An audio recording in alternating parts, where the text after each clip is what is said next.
नमस्कार, तपाईले हेर्दै हुनुहुन्छ हाम्रो YouTube channel Cl online media. आज हामीले तपाईलाई एउटा सूचना लिएर आएका छौँ। शिक्षक सेवा आयोगको प्राथमिक तहको विज्ञापन हुन्छ या हुँदैन भन्ने विषयमा र यहाँभन्दा अगाडि कार्यतालिका अनुसार हुन्छ भन्ने भइरहेको थियो र अब धेरैजनाले गुनासो पुगिसक्नु भएको छ र हामीले भर्खरै विक्रम सम्वत 2082 जेठ 8 गते दिउँसो 2:29 हामीले शिक्षक सेवा आयोगमा कल गरेको थियौँ र त्यसपछि शिक्षक सेवा आयोगले के भनेको छ त्यो कुरा तपाईलाई हामीले जानकारी गराउँदैछौँ र अब विज्ञापन हुन्छ हुँदैन तपाईले हाम्रो यो सूचना सुनेर र तपाईहरू तत्कालै सूचना सुन्न सक्नुहुनेछ र तपाईलाई मनमा लागेको छ भने हामीले नम्बर पनि दिनेछौँ शिक्षक सेवा आयोगको प्राविधिक कक्षमा।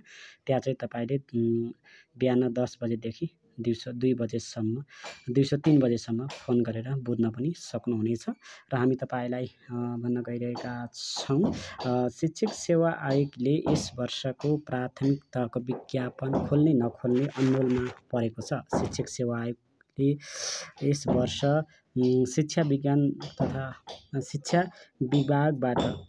विभागबाट माग फारम नआएको हुनाले माग फारम अथवा मागपत्र नआएको हुनाले है विज्ञापन अन्योलमा परेको बताएका छन्। हामीले 2082 जेठ 9 गते ठिक 2:29 हामीले प्राविधिक कक्ष 98 511